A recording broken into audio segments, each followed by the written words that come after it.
नमस्कार, जनता टीवी देख रहे हैं आप। मैं आपके साथ दीक्षा शर्मा। बुलेटिन में बात करेंगे हिमाचल से जुड़ी खबरों की। भारतीय टीम ने विराट कोहली की अगुवाई में बल्लेबाजों के शानदार प्रदर्शन के दम पर चैंपियंस ट्रॉफी के फाइनल में जगह बना लिया। भारत ने सेमीफाइनल में ऑस्ट्रेलिया को 4 विकेट से हराया और लगातार तीसरे आईसीसी टूर्नामेंट के खिताबी मुकाबले में प्रवेश कर लिया है। भारत की इस शानदार जीत पर सीएम सुक्खू ने टीम इंडिया को बधाई दी और एक्स पर पोस्ट कर क्या कुछ लिखा ये आपको बता देते हैं।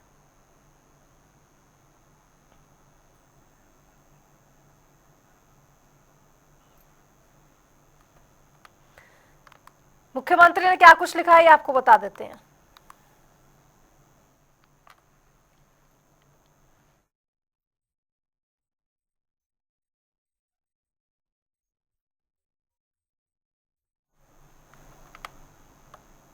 बढ़ेंगे आगे। शिमला में रिसोर्स मोबिलाइजेशन के लिए कैबिनेट सब कमेटी की बैठक का आयोजन हुआ। बैठक की अध्यक्षता डिप्टी सीएम मुकेश अग्निहोत्री ने की और इस मौके पर कैबिनेट मंत्री चौधरी चंद्र कुमार, हर्षवर्धन चौहान, राजेश धर्मानी और अनिरुद्ध सिंह भी मौजूद रहे। इस बैठक में आय बढ़ाने पर मंथन किया गया और आय बढ़ाने को लेकर रोड मैप भी तैयार किया गया। देनदारियों के लिए बजट रेगुलेट करना, बोर्ड निगमों और कर्मचारियों के युक्तिकरण जैसे मुद्दों पर भी चर्चा हुई। ये कुछ बातें जिसके ऊपर मैंने बातचीत की। अब जो हम सारी अगली बैठक में सारी चीज़ों को कंसोलिडेट करके तो इसको कैबिनेट में हम लाएंगे और कैबिनेट जो है फिर आगे जाके इसका फैसला जो है वो करेगी। तो रिसोर्स मोबिलाइजेशन जो है वो बहुत ज़रूरी है कि हम किस प्रकार से रिसोर्सेज को टैप करें, किस तरह से इंडस्ट्रियलाइजेशन की तरफ जाए, किस प्रकार से हम जो चीज़ें मिनरल्स हमारी अपने यहाँ लाइमस्टोन है, दूसरी मिनरल्स हैं, उसकी कैसे हम उनको एक्सप्लॉयटेशंस करें, ये सब चीज़ें जो है उस पर डिस्कस। बहुत बहुत धन्यवाद। तो उधर सांसद अनुराग ठाकुर ने मंगलवार को गोविंद सागर झील किनारे लहड़ू मैदान के पास से चल रहे रेलवे निर्माण कार्यों का निरीक्षण किया और इस दौरान उन्होंने रेलवे अधिकारियों से भानुपल्ली बिलासपुर रेलवे लाइन की प्रगति को लेकर जानकारी ली। निरीक्षण के दौरान सदर विधायक त्रिलोक जम्वाल सहित अन्य भी मौजूद रहे। वहीं सांसद अनुराग ठाकुर ने कहा कि रेलवे लाइन के निर्माण कार्यों में तेजी आई है। पिलरों पर रेल लाइन बिछाने और टनल्स के निर्माण कार्य जोरों पर चल रहे हैं।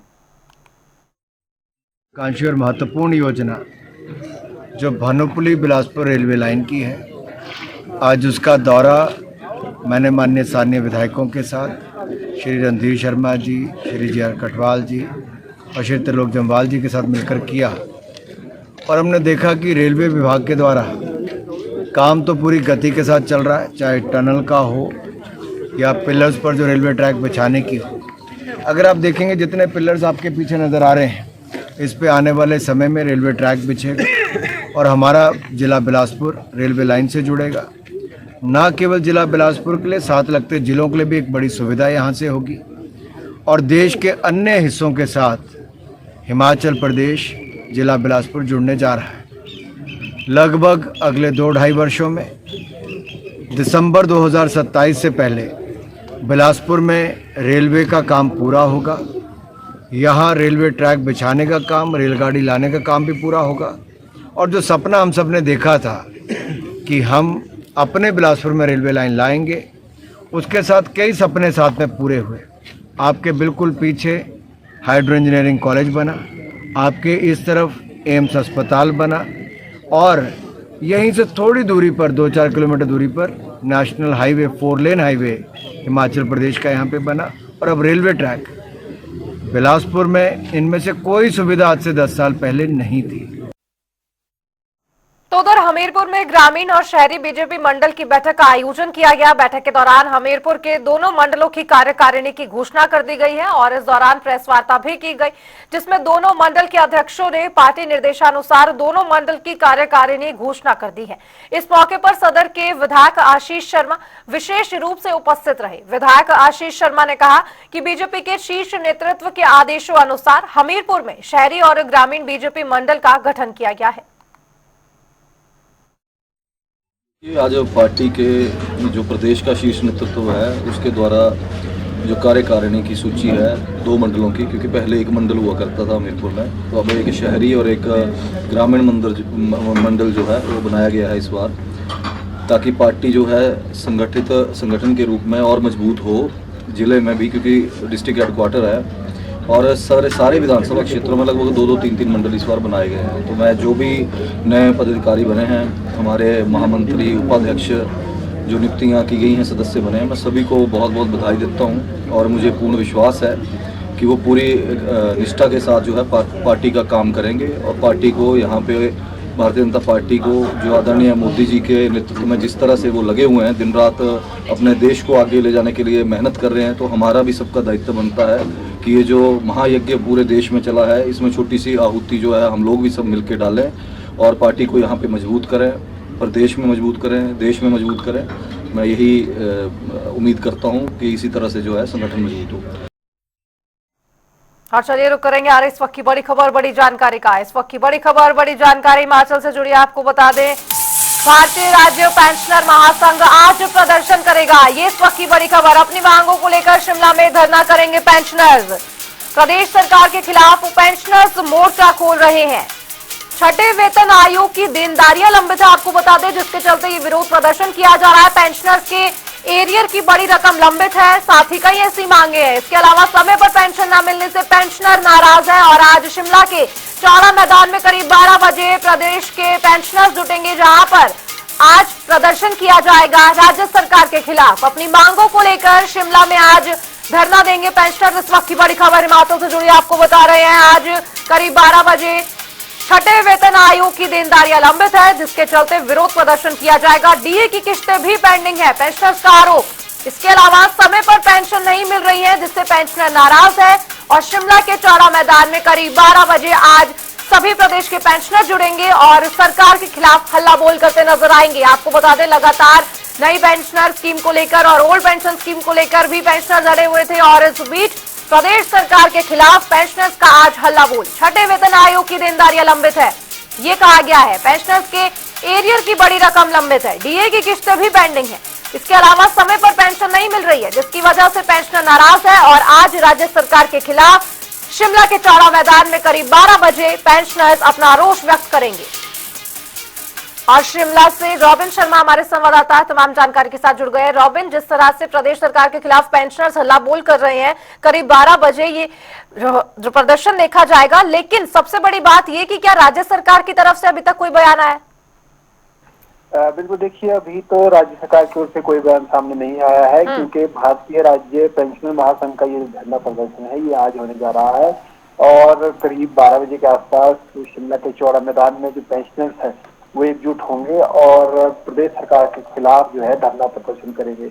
देखिए, पेंशनर्स के बहुत सारे आरोप हैं, बहुत सारी बातें हैं उनकी, जिसको लेकर ये धरना प्रदर्शन हो रहा है। सबसे बड़ी बात यह है कि छठा वेतन जो आयोग है उसकी अभी तक देनदारियां लंबित हैं और इसको लेकर लगातार तमाम मंचों से तमाम कर्मचारी, तमाम पेंशनर अपनी जो मांग है वो उठा चुके हैं और अब ऐसे में जो भारतीय राज्य पेंशनर महासंघ है ये भी सरकार के खिलाफ इसको लेकर धरना प्रदर्शन करता हुआ नजर आएगा, क्योंकि इसमें बहुत बड़ी जो रकम है वो एरियर्स की लंबित है। इसके अलावा डीए की किस्तें पेंडिंग है जो अभी तक सरकार ने नहीं चुकाई है और इसके अलावा क्योंकि कल 4 तारीख तक प्रदेश के जो पेंशनर्स हैं उनको पेंशन नहीं मिली थी और अब पेंशनर्स का आरोप है कि इतनी देरी के बावजूद भी 9 जिलों में पेंशन पड़ी है, लेकिन 3 जिले ऐसे हैं जहाँ के जो पेंशनर है उनको पेंशन नहीं मिली है। तो ये जो पूरा क्रम है, क्योंकि लगातार हमने देखा कि पहले भी जो पेंशन है वो देरी से लोगों को मिलती हुई यहाँ पे नजर आई थी प्रदेश के अंदर, जिससे पेंशनर बहुत नाराज हैं। तो ऐसे में इन तमाम मांगों को लेकर जो है आज एक बड़ा धरना प्रदर्शन करने की तैयारी पेंशनर कर रहे हैं। पेंशनर का साफ है कि उनकी देनदारियां चुकाई जाए, उनकी जो मांगे हैं उनको पूरा किया जाए, साथ ही साथ समय से उनको पेंशन दिया जाए जी। ये जो लगातार देरी से पेंशन मिलने का क्रम शुरू हुआ है इसको बर्दाश्त करने की सूरत में पेंशन नहीं है और आज एक बड़ी चेतावनी सरकार को इस धरने प्रदर्शन की द्वारा देने की जो तैयारी है वो पेंशन करते हुए नजर आ रहे हैं। जी रॉबिन, लेकिन बात करें अगर नई पेंशन स्कीम और ओल्ड पेंशन स्कीम की, क्योंकि इसको लेकर भी पेंशनर्स में नाराजगी देखने को मिलती है साफ तौर पर। बिल्कुल, देखिए वो एक बहुत अलग मुद्दा है क्योंकि इसको लेकर सरकार ने हालांकि जो ओल्ड पेंशन स्कीम है वो प्रदेश में लागू कर दी है और हिमाचल प्रदेश में ये जो लाभ है ओल्ड पेंशन स्कीम का या न्यू पेंशन स्कीम का, ये सब नए पेंशनरों को मिलेगा। यानी कि अभी जो कर्मचारी कार्यरत हैं जब वो रिटायर होंगे तो उसके बाद उनको लाभ मिलेगा। ये जो पूरा मामला है ये पुराने जो पेंशनर है जो ओल्ड पेंशन स्कीम के तहत ही आते हैं उनका ये जो है धरना प्रदर्शन है, क्योंकि ओल्ड पेंशन स्कीम के तहत जो उनको पूरे वित्तीय लाभ मिलते थे और छठे वेतन आयोग के बाद जो उनको वित्तीय लाभ मिलने थे वो अभी तक उन्हें नहीं मिले हैं, जिसको लेकर पेंशनर में नाराजगी है और लंबे समय से पेंशनर इसकी मांग कर रहे हैं, इंतजार कर रहे हैं, लेकिन उनका इंतजार खत्म होने का नाम नहीं ले रहा है। तो ऐसे में पेंशनरों के जो सब्र का बांध है वो टूटता हुआ नजर आ रहा है और वो सरकार के खिलाफ धरना प्रदर्शन करते हुए नजर आ रहे हैं और आज एक बड़ी चेतावनी देने की जो तैयारी है वो पेंशनर करते हुए नजर आ रहे हैं हिमाचल प्रदेश के अंदर। जी रॉबिन, जिस तरह से हम देखते हैं कि कई आरोप भी लगाते हैं विपक्ष की राज्य सरकार के पास पैसा है ही नहीं इसलिए वेतन नहीं दिया जा रहा है, तो ऐसे में क्या राज्य सरकार कहां से, केंद्र से कुछ पैसे लेगी जिससे पेंशनर्स को पैसे दिए जाए? जी, स्वाभाविक तौर पर, क्योंकि हिमाचल प्रदेश में जब से सुखविंदर सिंह सुक्खू सरकार में आए हैं मुख्यमंत्री बनकर, जब से वर्तमान सरकार हिमाचल प्रदेश में आई है तब से लगातार इस बात की चर्चा जोरों पर थी कि हिमाचल प्रदेश को बड़े कर्ज के दलदल में जो है पिछली सरकारों ने झोंक दिया।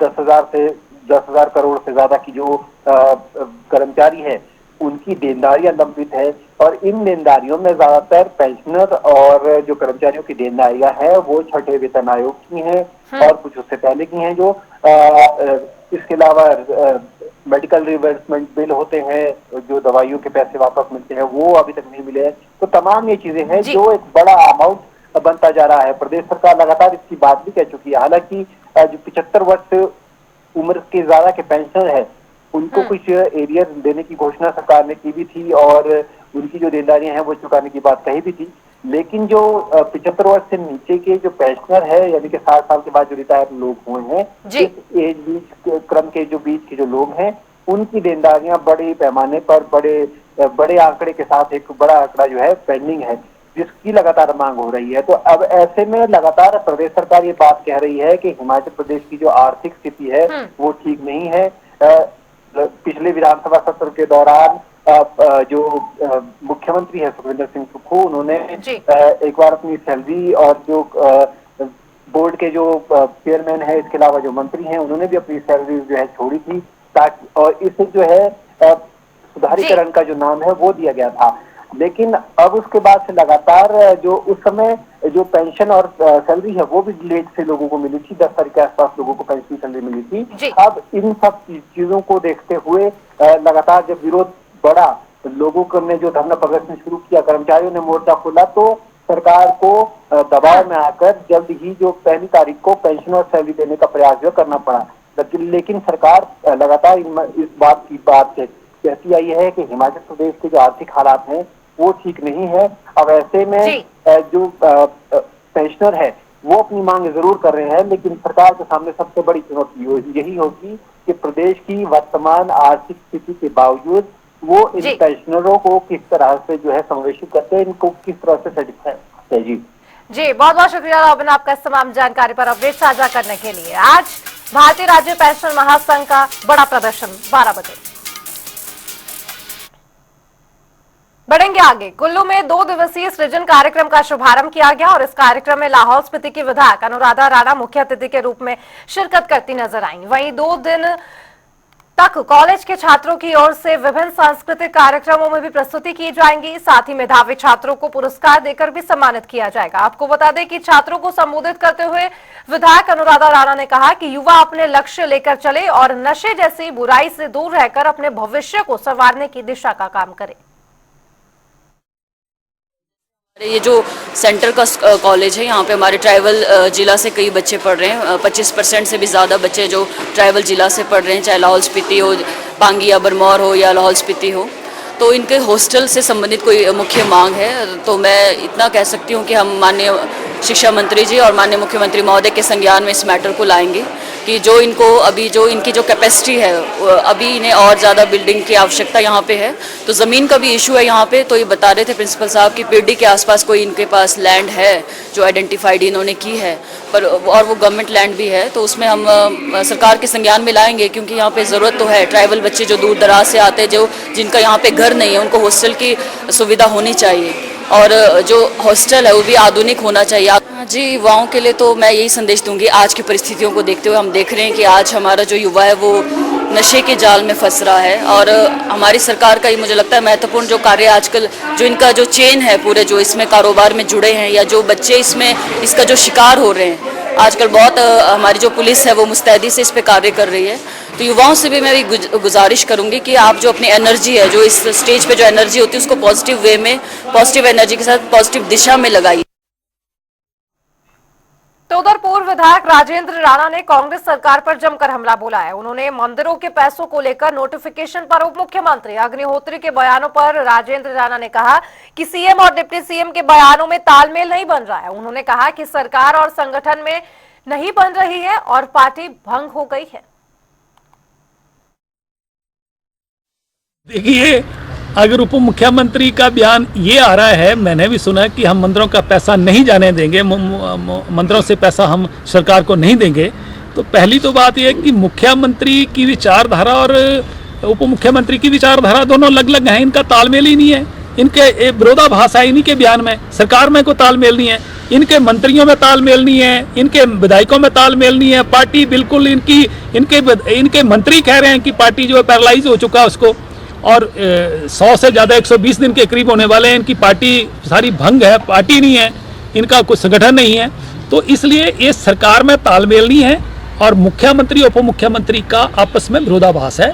और जहाँ तक दूसरा आपका प्रश्न है कि सरकार ये कह रही कि कोविड के समय 5 करोड़ रुपया जो है वो ज्योतिषित मंदिर से दिया था, तो हम सरकार से ये पूछना चाहते हैं कि आज हिमाचल प्रदेश में कौन सा संकट आ गया है, कौन सा ऐसा कोविड आ गया है, कौन सी ऐसी आपदा आ गई है जिससे आपकी नज़र जो है, गीत की नज़र जो है मंदिरों की संपत्ति और मंदिरों के लोगों की भावनाओं जो के साथ जो वहाँ पर चढ़ावा चढ़ाया गया है, एक धार्मिक आस्था रखकर जो चढ़ाया गया, उस पर आपकी गीत की नज़र चली गई है। आपके ऊपर क्या कौन सी ऐसी इमरजेंसी सरकार के ऊपर आ गई है? तो वहीं कुल्लू के मुख्यालय ढालपुर मैदान में अब गांधी शिल्प बाजार सज चुका है और इस मौके पर विधायक सुंदर सिंह ठाकुर की ओर से इसका शुभारंभ किया गया। इस शिल्प बाजार में 18 राज्यों में हस्तशिल्पी आए हैं और अपने अपने राज्यों की हस्तशिल्प कला का भी यहां प्रदर्शन किया जा रहा है। ऐसे में 10 मार्च तक से बाजार ढालपुर मैदान सजा रहेगा। ये बाजार वस्त्र मंत्रालय, भारत सरकार के सहयोग से हिल क्वीन हस्तशिल्प और साथ ही हथकरघा बुनकर कल्याण सभा समिति मनाली की ओर से लगवाया गया है। इसमें देश भर के विभिन्न राज्यों से हस्तशिल्पकारों और साथ ही हथकरघा बुनकरों के उत्पाद प्रदर्शनी और बिक्री के लिए रहेंगे। 10 मार्च तक लोग इस शिल्प बाजार में बाहरी राज्यों की हस्तशिल्प कला को देखने का भी आनंद उठा सकते हैं। में अभी ये लगभग 18 प्रदेशों के यहाँ पे जो शिल्पकार आए हैं, ये अपने उत्पाद लेकर आए हैं और ये जो हस्तशिल्प जो उत्पाद यहाँ पर लेकर आए हैं, ये बहुत ही खूबसूरत यहाँ पे बाजार सजा है। बहुत सारे उत्पाद है मैं देख रहा हूँ, लेकिन ये हाथ से निर्मित है और इन्होंने हस्तकला से सारे के सारे ये उत्पाद बने हैं। मैं समझता हूँ कि ऐसे आयोजनों से जहाँ हमारे हिमाचल की अपनी जो है शिल्पकारों को इसका फ़ायदा मिलता है, लेकिन उसके साथ साथ जो ये पूरे देश भर से जितने भी शिल्पकार यहाँ पे आए हैं और इस आयोजन को मैं बहुत बहुत बधाई देता हूँ। और तो उधर एआईसीसी प्रवक्ता कुलदीप सिंह राठौर ने प्रेस कॉन्फ्रेंस की और इस मौके पर उन्होंने बागवानी के मुद्दे पर बीजेपी पर बड़ा आरोप लगाते हुए कहा कि जिस तरह से प्रदेश में बागवानी की स्थिति गंभीर है, प्रोडक्शन लगातार घट रहा है, ऐसे में इस प्रोजेक्ट का सही उपयोग होता तो प्रदेश की बागवानी को मजबूती मिलती, लेकिन इस पैसे का दुरुपयोग किया गया है। क्योंकि कम से कम जो सेब बहुल क्षेत्र है वहां इस पैसे का जो है बिल्कुल उपयोग नहीं हुआ। अब पिछली जो भारतीय जनता पार्टी की सरकार थी या उस समय जो बागवानी मंत्री थे, उन्होंने इस पैसे का सही उपयोग नहीं किया, क्योंकि उसमें एक कंडीशन ये भी थी कि यहाँ हम नर्सरियाँ स्थापित करेंगे। और आज आप देख रहे होंगे कि कहीं ना कहीं बात आती है कि जो अवैध नर्सरियाँ दूसरे प्रदेशों से, खासकर कश्मीर से, वो अवैध रूप से यहाँ आ रहा है, और विदेशों से जो आयात किया जा रहा है, वहाँ प्रश्न उठता है कि क्या क्वारंटीन जो किया यहाँ पे नर्सरी आती है, और जो भी बाहर से नर्सरी आती है वो बहुत महंगी, 600-700 रुपये से कम कोई प्लांट नहीं आता, जो बहुत मुश्किल। और आज तक मुझे इस बात का दुख है, पिछली बार हम बागवानी विश्वविद्यालय सोलन गए कि हम कोई इंडिजिनस हम नर्सरी यहाँ पैदा नहीं कर सकते। मैंने एक प्रश्न वहाँ बैठक में भी कहा कि आपकी अगर रिसर्च हो रही है तो आप कृपा करके ये बताइए कि इतने सालों में आपने जो रिसर्च की, क्यों आज तक हमें विदेशों पे हमारी निर्भरता है। और चलिए रुक कर लेंगे आ रही इस वक्त की बड़ी खबर, बड़ी जानकारी का। इस वक्त की बड़ी खबर, बड़ी जानकारी आपको बता रहे हैं। 7 दिवसीय अंतर्राष्ट्रीय शिवरात्रि महोत्सव का समापन होगा आज। राज्यपाल शिव प्रताप शुक्ल करेंगे महोत्सव का समापन। राज्यपाल अंतिम और तीसरे शाही जलेब में भी शिरकत करेंगे। कल दोपहर मंडी पहुंचे थे राज्यपाल शिव प्रताप शुक्ल। ये इस वक्त की बड़ी खबर आपको बता रहे हैं। छठी और अंतिम सांस्कृतिक संध्या में बतौर मुख्य अतिथि के रूप में शामिल होंगे पूर्व मुख्यमंत्री जयराम ठाकुर भी मौजूद रहेंगे। ये इस वक्त की बड़ी खबर आपको बता दें कि आज राज्यपाल शिव प्रताप शुक्ल करेंगे इसका समापन। राज्यपाल अंतिम और तीसरे शाही जलेब में शिरकत करते नजर आएंगे। कल दोपहर मंडी पहुंचे थे राज्यपाल, और जिसके बाद ये तस्वीरें आपको दिखा रहे हैं। छठी और अंतिम सांस्कृतिक संध्या में बतौर मुख्य अतिथि शामिल रहेंगे पूर्व मुख्यमंत्री जयराम ठाकुर भी मौजूद रहेंगे। आपको बता दें कि अंतर्राष्ट्रीय शिवरात्रि महोत्सव का शुभारंभ मुख्यमंत्री सुखविंदर सिंह सुक्खू ने किया था, और आज राज्यपाल शिव प्रताप शुक्ल इसका समापन करते नजर आएंगे। शाही जलेब में भी शिरकत करेंगे। साथ ही आपको बताएं आज अंतिम और तीसरी शाही जलेब होगी, जिसमें बड़ी संख्या में पर्यटक तो आएंगे ही, लेकिन स्थानीय लोगों की भी आने की उम्मीद है, जिसको लेकर सुरक्षा के पुख्ता इंतजाम कर दिए गए हैं। क्योंकि पूर्व मुख्यमंत्री जयराम ठाकुर तो शामिल होंगे ही शाही जलेब में, लेकिन राज्यपाल शिव प्रताप शुक्ल भी शामिल होते नजर आएंगे। बढ़ेंगे आगे। नाहन में मेडिकल कॉलेज को शिफ्ट कराने का विरोध लगातार जारी है। इस मौके पर बीजेपी कार्यकर्ताओं ने प्रदेश अध्यक्ष राजीव बिंदल की अध्यक्षता में हस्ताक्षर अभियान चलाया और लोगों से सहयोग की अपील भी की। वहीं इस मौके पर राजीव बिंदल ने कहा कि मेडिकल कॉलेज के निर्माण कार्य पर करोड़ों रुपए की राशि खर्च हो चुकी है और मौजूदा सरकार की ओर से निर्माण कार्य को रोक दिया गया है और इसे शिफ्ट कराने पर विचार किया जा रहा है, जो कि उचित नहीं है। का पैसा उठाकर सरकार की स्कीमों में लगाने में जुटी हुई है। मेडिकल कॉलेज का पैसा कहां से आएगा? इसलिए आज बड़ी मात्रा में शहर के लोग गली गली निकले हैं दस्तखत कराने और लोगों का मत प्राप्त करने के लिए कि ये अस्पताल मेडिकल कॉलेज यही रहना चाहिए या बाहर जाना चाहिए। तो जनता का बहुमत इसी बात में है कि बड़ी मुश्किल से यहाँ पर डॉक्टर आए हैं और चहल पहल शुरू हुई है। बाहर जाने से ये दोबारा से जिस तरह से यहाँ से फाउंड्री बंद हुई थी, मेडिकल कॉलेज बंद होने से वही हालात नाहन के दोबारा से हो जाएंगे। इसलिए सभी का सरकार से आग्रह है कि वर्तमान जो प्रस्तावित सारा काम है वो नाहन में पूरा किया जाए। कोई संस्थान बनाना है, कोई इंजीनियरिंग कॉलेज बनाना है, कोई और बड़ा संस्थान बनाना है, सुपर स्पेशलिटी बनाना है, हम सरकार का अभिनंदन करेंगे, स्वागत करेंगे, परंतु किसी भी तरह से नाहन से मेडिकल कॉलेज और अस्पताल को बदले जाना नाहन के जनमानस के हित में नहीं। और चलिए बुलेटिन में फिलहाल इतना।